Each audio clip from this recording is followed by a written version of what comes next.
आज के इस आयोजन की मुख्य वक्ता के रूप में हमारे बीच उपस्थित centre for advance research on development की सेक्रेटरी और इस आयोजन की भागीदार लद्दाख फंडे संस्था के साथ डॉक्टर अमृता शिल्पी जी को उनके व्याख्यान के लिए आमंत्रित करते हैं। आप दिल्ली विश्वविद्यालय में असिस्टेंट प्रोफेसर के पद पर कार्यरत हैं डॉक्टर शिल्पी जी।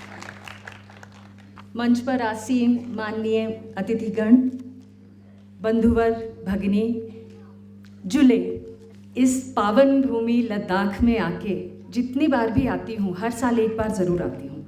जितनी बार आती हूँ, सच मानिए ऐसा लगता है कि मैं यहीं की हूँ। इस जन्म में नहीं तो किसी और जन्म में रही होंगी। देशभक्ति क्या होती है, दुश्मन को ये दांत खट्टे करना क्या होता है, और एक सामान्य व्यक्ति किस तरह सेनानी बन जाता है, किसी को अगर पूछना हो तो यहाँ आए और आप लोगों से पूछें। तो आप सभी को मेरा प्रणाम। मुझे ये दायित्व दिया गया है कि क्रांति तीर्थ क्या है, जैसा आप देख सकते हैं, उसके बारे में आपको बताएं, क्योंकि ये जो अभियान है ये लगभग 7-8 महीने से ज़्यादा से चल रहा है। 2022 नवंबर से इसकी शुरुआत हुई है और देश के कोने कोने में इस आयोजन को आप देख सकते हैं। और इस आयोजन के बारे में और साथ ही साथ जो भी आयोजन करता है वो कौन है, क्या करते हैं और उनका उद्देश्य इस समाज के प्रति क्या है, इसके बारे में बोलने को मुझे कहा गया है। थोड़ा सा ज़्यादा बोल जाऊं तो रोक दीजिएगा, क्योंकि ये विषय ऐसा है कि जिस पे बोलने वाला कभी चुप हो ही नहीं सकता, लेकिन फिर भी मैं समय सीमा का ध्यान रखूँगी। क्रांति तीर्थ के बारे में बताने से पहले आप सभी को ये मैं जानकारी दे दूं कि आज़ादी का अमृत महोत्सव के तत्वाधान में संस्कृति मंत्रालय भारत सरकार के निर्देशन में centre for advance research on development and change, साथ ही साथ लद्दाख फंडे संस्था, ये 2 संस्थाएं ऐसी हैं जो कि यहाँ लद्दाख में बहुत सारे कार्यक्रम आयोजित कर रही हैं उन अनाम अज्ञात क्रांतिवीरों के लिए जिनका नाम शायद हमको इतिहास के पन्नों में देखने को नहीं मिला। हम सब जानते हैं कि स्वतंत्रता आंदोलन और स्वाधीनता से स्वतंत्रता की ओर तक का हमारा ये जो वर्षों का जो हमारी ये यात्रा है, वो सामान्य व्यक्तियों की मेहनत, उनके नवाचार और उनके उद्यम का परिणाम रही है। उन्हीं के कारण ये संभव हो पाया। अब भूतकाल हो या वर्तमान हो, देश हो या विदेश हो, भारत जो है वो ज्ञान विज्ञान से हमेशा से परिपूर्ण रहा और साथ ही चंद्रमा से लेके मंगल तक हम पहुंच गए हैं और हिमालय से लेके हिंद महासागर तक हमारी जो छटा है वो बिखरी हुई है। और आज इस समय जब हम आज़ादी का अमृत महोत्सव मना रहे हैं तो हम मना रहे हैं आज़ादी की ऊर्जा का अमृत, उसका महोत्सव, स्वतंत्रता संग्राम के योद्धाओं की जो प्रेरणाएं हैं उसका अमृत, नए विचारों और प्रतिज्ञाओं का अमृत और साथ ही साथ आत्मनिर्भरता का अमृत, इन सबों को हम मना रहे हैं। और इसी क्रम में क्रांति तीर्थ जो है वो राष्ट्र जागरण का एक पर्व है। अब क्रांति तीर्थ से संबंधित 5 बातें, 5 प्रश्न हम सबके मन में स्वतः आते हैं। पहला प्रश्न है कि क्रांति तीर्थ क्या है, उसके बारे में ये सारी बातें अभी आपसे मैं साझा करूंगी। फिर क्रांति तीर्थ जो है वो क्यों मनाया जा रहा है। तीसरी बात है कि क्रांति तीर्थ की शुरुआत कब से हुई, कब से मनाया जा रहा है। चौथा ये है कि कहाँ मनाया जा रहा है और किस प्रकार से, माने कैसे मनाया जा रहा है। तो पहला प्रश्न सामने रखते हैं, क्या है क्रांति तीर्थ। क्रांति तीर्थ जो है वो श्रृंखला नहीं है बल्कि एक अभियान है। अभियान उन बलिदानियों को श्रद्धांजलि देने का जिन्होंने अनेकों कष्ट सहे, न जाने कितने कष्ट सहे, अपना जीवन, अपना सर्वस्व समर्पित कर दिया इस देश को, लेकिन इतिहास के पन्नों में जैसा मैंने बताया वो अनाम रह गए, अल्पज्ञात रह गए, या फिर कहीं ना कहीं उनको इतिहास के पृष्ठों में हम पीछे की तरफ छोड़ के आगे बढ़ गए। उनको याद करने का ये एक अभियान है। और क्रांति तीर्थ जो है उन सभी सामान्य भारतीयों के बारे में है जिन्होंने हमारी स्वतंत्रता के लिए, हमारे स्वतंत्रता अभियान के लिए, इस मातृभूमि के लिए अपना सर्वस्व समर्पित कर दिया, लेकिन किसी भी फल की अभिलाषा नहीं की। तो क्रांति तीर्थ एक तो उनके लिए हमारी श्रद्धांजलि है, और दूसरा जहाँ के वो थे, जहाँ वो पैदा हुए, जहाँ पे वो बलिदान हुए, वो जगह, वो भूमि हमारे लिए आज के भारतीय, हम जो स्वतंत्र भारत में सांस ले रहे हैं, हम आज अपने फ्रीडम्स की, अपने राइट्स की, अपने अधिकारों की बात करते हैं, वो बात करने लायक भी हम हुए हैं उन्हीं लोगों के कारण। तो जिस धरती पे उन्होंने जन्म लिया, जहाँ वो बलिदान हुए, उस धरती को हमने तीर्थ माना है, और यही कारण है कि हम इसे क्रांति तीर्थ पर्व के नाम पे जानते हैं। तो हम तीर्थ यात्रा पे जहाँ भी जाएं, वो हमारा कई बार व्यक्तिगत मन होता है, लेकिन क्रांति तीर्थ पे जिस यात्रा पे हम निकले हैं, वो संपूर्ण भारत की यात्रा है। यानी क्या दक्षिण, क्या उत्तर, क्या पश्चिम, क्या पूर्व। जैसा कि मैंने आपको बताया, इसकी शुरुआत जो है वो नवंबर 2022 में हुई। बताऊं कहाँ से हुई? वायनाड, केरला से जो हम निकले तो हमने पूरे भारत का सफ़र किया। हम यहाँ जम्मू कश्मीर, लद्दाख आए। वैसे ही हमारे जो कार्यक्रम हैं वो उत्तर पूर्व में भी हो रहे हैं, वो मध्य भारत में भी हो रहे हैं, वो पश्चिम भारत में भी हो रहे हैं। समस्त भारत में हम उन अनाम अज्ञात बलिदानियों को ढूंढ के लाने का, उनको सम्मानित करने का एक प्रयास कर रहे हैं। ये एक आज के समय, आज के जनरेशन, आज की पीढ़ी के भारतीय की तरफ से ये एक श्रद्धांजलि है, जिसको कि नाम दिया गया है क्रांति तीर्थ। और मैं फिर आपको बता दूं कि इसमें संस्कृति मंत्रालय, भारत सरकार का बहुत बड़ा योगदान है, क्योंकि उनके सहयोग से ही ये समस्त भारत में ये सारे कार्यक्रम कराना संभव हो पा रहा है। अब दूसरा प्रश्न है कि क्रांति तीर्थ क्यों मनाया जा रहा है। देखिए, लद्दाख में आके मैं अपना सर श्रद्धा से नमन करती हूँ इस भूमि को, लेकिन अगर मैं आपके योगदान के बारे में बताऊंगी तो शायद मेरी जानकारी कम हो जाएगी, क्योंकि जो भी है वो मैंने पढ़ा है, लेकिन आप सब लोगों ने जिया है। लद्दाख के बारे में आपने मुझे बताया, लद्दाख फांदे चोंग्सपा के हमारे जो भी भाई बहन हैं, उन लोगों ने आज यहाँ प्रदर्शनी लगाई, हमने वो जानकारी इकट्ठी की, लेकिन ऐसी जानकारी हमें संपूर्ण भारत से मिलती रही है। अब जैसे इतिहास के अध्ययन में हर बार बात सामने आती है कि हम गुलाम रहे। ये बात जो है, ये मानने को हम राजी नहीं। हमसे मेरा मतलब हम सब। भारत गुलाम रहा ही नहीं। हाँ, परतंत्रता रही हमारे पास। उपनिवेशी जो शासन तंत्र था, उसने कई छल कपट से ही मैं कहूँगी, उसने यहाँ का जो भी बागडोर है उसको अपने हाथ में लेने की कोशिश की, लेकिन कोई भी क्षण, कोई भी कालखंड आप उठा के देख ले, कोई भी कालखंड, कोई भी देश का ऐसा क्षेत्र नहीं रहा जहाँ पे सामान्य भारतीयों ने वैसी औपनिवेशिक शक्तियों से लोहा न लिया हो। तो क्रांति तीर्थ क्यों मनाया जा रहा है? क्रांति तीर्थ इसलिए मनाया जा रहा है क्योंकि ये जो राष्ट्र प्रेम है, ये जो बहादुरी है, जो आपसे बेहतर, लद्दाख के लोगों से बेहतर कौन जानेगा, उस बहादुरी की चर्चा हर घर में होनी चाहिए, हर क्षेत्र में होनी चाहिए, हर दिशा उनके नाम से गूंजनी चाहिए। तो क्रांति तीर्थ जो है उसको हम इन चीज़ों को सामने लाने की कोशिश कर रहे हैं। अच्छा, कई बार बातें सामने आती है कि हमें स्वतंत्रता 75 वर्ष पूर्व मिली। बिल्कुल मिली। कई बार हम ये कहते हैं कि 1857 में स्वतंत्रता संग्राम हुआ। बिल्कुल हुआ। लेकिन इतिहास को समझाने का जो एक तरीका रहा है, वो ये नहीं बताता कि जब 1498 में पुर्तगालियों ने, हम सब ने वास्को डी गामा का नाम सुना है, जब पुर्तगालियों ने भारत की धरती पे पांव रखा तो वो यहाँ सिर्फ व्यापार करने के लिए नहीं आए थे। उनके, आप इतिहास इसका गवाह है, आप चाहें तो इतिहास की किताबें पढ़ लें। मैं खुद भी एक छोटी सी शिक्षिका हूँ, दिल्ली विश्वविद्यालय में पढ़ाती हूँ।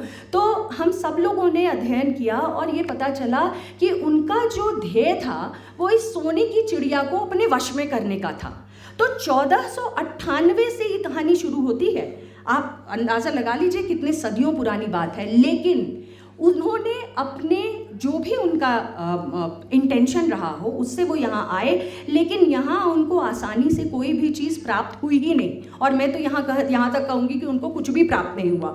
ये जो है 1498 में 1498 में जब वो आए तो हर कालखंड में इस मातृभूमि की रक्षा के लिए लोग सामने आए। अब जैसे आपको एक एग्जाम्पल दूँ तो 1504 में पुर्तगालियों का सबसे महत्वपूर्ण एक संग्राम हुआ ज़ैमोरिन्स के साथ। हम सबों ने ज़ैमोरिन्स का नाम शायद नहीं सुना होगा या बहुत कम सुना होगा, लेकिन पुर्तगालियों के दांत खट्टे किए ज़ैमोरिन्स ने। वही ज़ैमोरिन हमारे ही देश का हिस्सा है, और वो जो है वो आज अगर हम उनको याद करें तो उनका जो योगदान है वो क्रांति तीर्थ में हमारे लिए तीर्थ बराबर है। उसी तरह से अगर हम देखें तो बहुत सारी ऐसी लड़ाइयाँ हुई जो कि आक्रांताओं के आने पे, और लद्दाख तो हम कहते हैं ना ये वाला जो भारत का हिस्सा रहा वो तो हमारे सिल्क रूट का, बिजनेस रूट का हिस्सा रहा। हर किसी की, हर आक्रांता की नज़र ऐसे रस्तों पे रही जहाँ से उनको धन की प्राप्ति हो पाए, तो लोगों ने ऐसे आक्रांताओं को रोका है। क्रांति तीर्थ उस हर सामान्य भारतीय को अपनी श्रद्धांजलि देने का एक प्रयास है। और आगे अगर हम बढ़ते हैं तो क्रांति तीर्थ नमन करता है उल्लाल, एक जगह है, और उल्लाल में रानी अबक्का जो है उनकी माता और उनकी पुत्री, यानी तीन पीढ़ियों तक महिलाओं ने, हमारी मातृशक्ति यहाँ बैठी है, वीरांगनाएं यहाँ बैठी हैं। ये सबूत है कि भारत जो है वो सशक्त देश रहा है, और यहाँ के पुरुष और महिला हाथ में हाथ मिला के और ऐसी सारी शक्तियों का उन्होंने विरोध किया है, चाहे प्रत्यक्ष रूप में चाहे परोक्ष रूप में। जो रानी अबक्का की बात हम कर रहे हैं, रानी अबक्का, उनकी माताजी, उनकी बिटिया, तीन पीढ़ियों ने पुर्तगालियों का सामना किया और उनको अपनी सीमा में आने नहीं दिया। आज समय है उल्लाल की उस रानी अबक्का को नमन करने का और उस क्षेत्र को तीर्थ के रूप में पूजने का। अगर हम ऐसे ही देखें तो 1558 की बात है, विजयनगर साम्राज्य की बात आपने सुनी होगी। विजयनगर साम्राज्य में भी युद्ध हुआ और ऐसी धूल चटाई पुर्तगालियों को कि वापस उन्होंने लूटपाट करने की कई वर्षों तक वहाँ पे हिम्मत नहीं की। वैसे ही हम देखते हैं 1721 का एटिंगल विद्रोह है, मलाबार, कोचीन और त्रावणकोर में इंग्लिश ईस्ट इंडिया कंपनी के खिलाफ संगठित विद्रोह होते हैं। मार्तंड वर्मा, राजा मार्तंड वर्मा का नाम भी हम लोगों ने, बहुत कम लोगों ने सुना है, लेकिन इस राजा के नाम से अंग्रेजों के पांव कांपते थे। ऐसे हमारे देश के राजा, रानी और सामान्य व्यक्ति, यानी हम और आप, मैं कहती हूँ ना किसी जन्म में मैं लद्दाख की बेटी रही होंगी या क्या पता यहाँ का बेटा रही हूँ, वही चीज़ मुझे आज यहाँ खींच के लाई है। ये उद्देश्य है क्रांति तीर्थ का। जो एक मिनट बस, यहाँ पे लोग कहते हैं कि इतनी ऊंचाई पे जब दिल्ली वाले आते हैं तो उनका गला सूखता है, ये बात सही है, इसीलिए मैं पानी का गिलास अपने साथ लेके आई। तो चाहे वो मराठों का युद्ध हो, चाहे वो सिखों का युद्ध हो, चाहे हम देश के किसी भी कोने में चले जाएं, नॉर्थ ईस्ट में चले जाएं, वहाँ पे अलग अलग तरीके के युद्ध हों, हर किसी ने जो औपनिवेशिक शक्तियाँ थीं उनको धूल चटाई। लेकिन इतिहास लेखन में कुछ ऐसी स्पेसिफिक घटनाएं हैं, कुछ ही ऐसी घटनाएं हैं जिनका वर्णन हमें मिलता है, जिनके बारे में हम पढ़ते आए हैं, कई हद तक रटते आए हैं और वही चीज़ें हमें याद हैं। तो आज समय है कि क्रांति तीर्थ के द्वारा हम अपने इतिहास को देखें, और यही कारण है कि आपका इतिहास, आप जो वीरांगनाएं हैं, अगर मुझे बताया नहीं जाए कि आप हैं तो मुझे या किसी और सामान्य व्यक्ति को नहीं पता चलेगा। क्रांति तीर्थ का ये प्रयास है कि ऐसे लोगों को हम सामने लाएं और इन लोगों को हम देश के नए इतिहास, नए स्वरूप में वो हिस्सा बनाएं जिसमें कि इन लोगों के भागीदारी का, इन लोगों की जो रिस्पॉन्सिबिलिटीज़ इन लोगों ने अपनी निभाई, हम उस बारे में लोगों को बता सकें। अच्छा, हम कई बार सुनते हैं ना कि आज़ादी जो है वो हमको बिना खड़क बिना ढाल मिल गई। बिना खड़क बिना ढाल कभी भी नहीं मिली। लोगों ने अपना बलिदान दिया है, परिवारों ने अपनों को उस आहुति में, जो हम भविष्य सामग्री जो डालते हैं, उसकी जगह अपने बेटों को, अपने पति को, अपने भाइयों को हम लोगों ने सौंपा है और आज ये देश स्वतंत्र होकर हमारे सामने खड़ा है।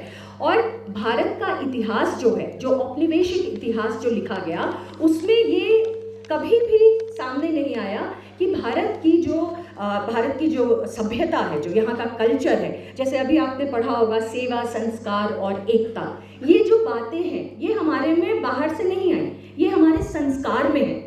हम सब इस चीज से ही इन भावनाओं के साथ बड़े होते हैं। तो क्रांति तीर्थ क्यों मनाया जाए, क्रांति तीर्थ क्यों होना चाहिए, उसका लक्ष्य, उसका जो उद्देश्य है वो सिर्फ इसलिए है कि आज की पीढ़ी या फिर आने वाली जो भावी पीढ़ियां हैं उनको हमारे उन बलिदानियों के बारे में संज्ञान हो, उन बलिदानियों का नाम उनके फिंगर टिप्स पे हो, जिन बलिदानियों ने बिना किसी अभिलाषा, उनको कुछ नहीं बनना था, उनको कुछ नहीं चाहिए था, वो सिर्फ इस देश की रक्षा के लिए सामने आए, अपना जो भी वो बलिदान कर सकते थे उन्होंने बलिदान किया और इतिहास ने उनको याद नहीं किया। तो आज स्वतंत्र भारत में क्रांति तीर्थ के माध्यम से हम उनको याद करने की कोशिश कर रहे हैं। अब तीसरा प्रश्न आता है कि क्रांति तीर्थ कब? क्रांति तीर्थ हर दिन क्रांति तीर्थ है। अगर हम उन बलिदानियों को, जैसे हम सुबह उठते हैं और हम अपने ईश को याद करते हैं, हम जिसको भी हम ध्यान करते हैं, जो भी सुपरनैचुरल पावर जिससे हम इन्फ्लुएंस्ड हैं, हम उनको याद करते हैं। क्या ये संभव है कि हम में से हर व्यक्ति कम से कम 2 ऐसे बलिदानियों को याद करे, हर दिन 2 नए बलिदानियों को याद करे कि उनके कारण आज हम इस खुली स्वतंत्र हवा में सांस ले पा रहे हैं? तो क्रांति तीर्थ कब होना चाहिए? क्रांति तीर्थ का कोई समय सीमा नहीं है, क्रांति तीर्थ हर दिन है। लेकिन हाँ, ये जो अभियान है, ये जो राष्ट्रीय जागरण का पर्व है, इसकी शुरुआत हुई नवंबर में। जैसा मैंने शुरुआत में आपको बताया था कि केरला के वायनाड में पड़सी राजा एक बहुत बड़े राजा थे, जिन्होंने अंग्रेजों को अपने जो उनके कमांडर्स थे उनके साथ बहुत उनके दांत खट्टे किए, बहुत बहादुर राजा थे। तो उनके 100 वर्ष पूर्ण होने के बाद हमने कमेमोरेट किया और अभी भी वो 1 साल तक आयोजन चलेगा। तो मतलब इस साल नवंबर तक वो आयोजन चलता रहेगा। उसके बाद हमने दिसंबर में दिल्ली में बहुत सारे नुक्कड़ नाटक किए अपने बलिदानियों को याद करने का। काकोरी घटनाक्रम कांड जो था, उसको अगर आप काकोरी एक्शन को अगर आप याद करें तो उसके ऊपर उत्तर प्रदेश में बहुत ऐसी जगहें थी जहाँ पे कार्यक्रम आयोजित किए गए, सेमिनार्स आयोजित हुए, बहुत सारे प्रोग्राम्स से जिनको मेमोरीज में हमने सेलिब्रेट किया। उसके अलावा मार्च में क्रांति तीर्थ ये जो कार्यक्रम की श्रृंखला है उसका इनॉग्रेशन दिल्ली के जवाहरलाल नेहरू विश्वविद्यालय में हुआ और बहुत भव्य आयोजन हुआ और उसमें हमने ये प्रण लिया कि क्रांति तीर्थ हर देश के हर कोने तक पहुंचेगा, चाहे वो साउथ हो, चाहे वो नॉर्थ हो, चाहे ईस्ट हो, चाहे वेस्ट हो। हम क्रांति तीर्थ के माध्यम से हर किसी को, हमारा जो नागरिक समाज है, हमारा जो सिविल सोसाइटी है, हम सिविल सोसाइटी को जोड़ेंगे। मुझे नहीं पता कि किसी के पिताजी या दादाजी या परदादा जो हैं वो स्वतंत्रता सेनानी थे, क्यों?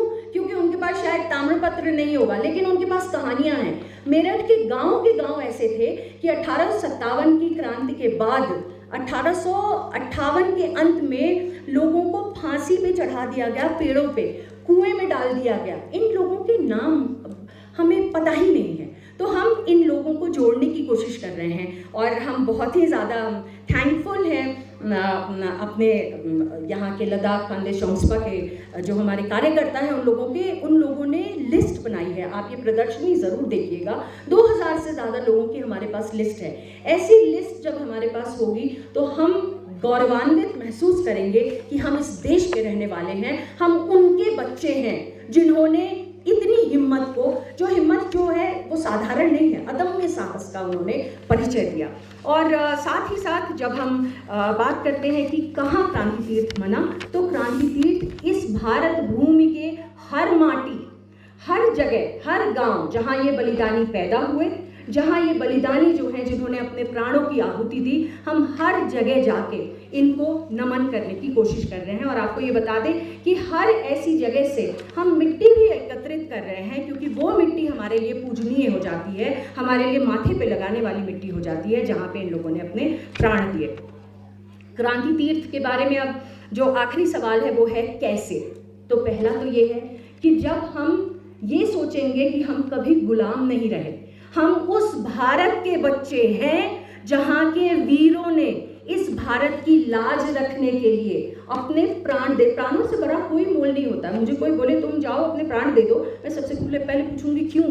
इन लोगों ने क्यों तक भी नहीं पूछा। और ये मैं बार बार कह रही हूँ कि आप लोगों से बेहतर, लद्दाख से बेहतर तो कोई बता ही नहीं सकता है कि ऐसा साहस जो है वो कैसे सामने आता है। तो सामान्य व्यक्तियों ने जिस अदम्य साहस का परिचय दिया, उनको नमन करने की ये श्रृंखला है। और इसका जो आयोजन है वो कई संस्थाएं, भारतवर्ष में कई सारे ऐसे ऑर्गेनाइजेशंस हैं जिनके साथ जुड़ के centre for advance research on development and change, और आज लद्दाख में हमारा लद्दाख खानदे चोंग्सपा जो संस्था है, हम उनके साथ मिलके सारे संपूर्ण भारतवर्ष की लगभग सैकड़ों संस्थाओं के साथ इस कार्यक्रम का, इस जो प्रोग्राम है उसका हम आयोजन कर रहे हैं। लद्दाख खानदे चोंग्सपा की मैं बहुत बड़ी आभारी हूँ कि उन्होंने ये इस कार्यक्रम का आयोजन किया। सेवा, संस्कार और जो हमारी यूनिटी, एकता का परिचय उन्होंने दिया है, उसके बारे में तो मुझे लगता है एक बार तो हम सबको क्लैप करना ही चाहिए। Centre for advance research on development and change जो संस्था है, उसकी स्थापना 9 जून 2011 को हुई। और ये जो संस्था है ये रिसर्च स्टडीज़ और बहुत सारे ऐसे हमारे रिसर्च प्रोग्राम्स हैं उनको आगे बढ़ाती आई है। और जो भी हमारे रिसर्च गैप्स होते हैं उनके ऊपर ये स्टडी कंडक्ट करती है। तो हमने जब इंडियन पॉलिटिकल हिस्ट्री या भारत का जो इतिहास है, जब हमने उसके ऊपर रिसर्च एक दो किए तो हमको एक बहुत बड़ा गैप उसमें नज़र आया। और वो गैप ये था कि हमारे जो स्वतंत्रता सेनानी हैं उनमें कुछ ही के नाम सामने आते हैं, जो अनाम, अज्ञात, अल्पज्ञात लोग हैं उनका नाम सामने नहीं आ पाता है। तो हमारी ये कोशिश रही कि हम एक ऐसा प्रोजेक्ट करें, एक ऐसा एम्पेरिकल प्रोजेक्ट करें जिसमें कि हम उन बलिदानियों के नामों को कम से कम एकत्रित कर पाएँ। तो सच मानिए पूरे देश भर से हज़ारों लाखों की संख्या में लोग नाम और साथ ही साथ हमारे बलिदानियों का योगदान क्या रहा उनके नाम भी हमको और उनके योगदानों की जो सूची है वो हमको भेज रहे हैं। तो ये संस्था जो है ये काफ़ी सारे प्रज्ञात्मक और शोधात्मक कार्य करती आई है। और संस्कृति मंत्रालय भारत सरकार के निर्देशन में आज क्रांति तीर्थ जो हमारा श्रृंखला है, जो हमारा अभियान है, उसका आयोजन भी हमारी बाकी बहुत सारी संस्थाओं के साथ ये संस्था कर रही है। कि आज़ादी का अमृत महोत्सव के तत्वाधान में संस्कृति मंत्रालय, भारत सरकार और CARTC और लद्दाख खानदे चोंग्सपा, ये दोनों ही संस्थाओं के कारण आज लद्दाख में हम ये कार्यक्रम कर रहे हैं। हमारी वीरांगनाएं हमारे साथ हैं, हमारे जो बलिदाने हैं उनके नाम हमारे प्रदर्शनी में शामिल हैं। मैं अपनी बातों को दिनकर जी की पंक्तियों के साथ समाप्त करना चाहूँगी कि पीकर जिनकी लाल शिखाएं, उगल रही 100 लपट दिशाएं, जिनके सिहनाद से सहमी धरती रही अभी तक डोल, कलम आज उनकी जय बोल। अंधा चकाचौंध का मारा, क्या जाने इतिहास बेचारा, साखी हैं उनकी महिमा के। किनकी महिमा? जो बलिदानी, जिनका नाम हम शायद भूल गए हैं, जो अज्ञात अनाम रह गए हैं। तो साखी हैं उनकी महिमा के, सूर्य, चंद्र, भूगोल, खगोल, कलम आज उनकी जय बोल। जुले।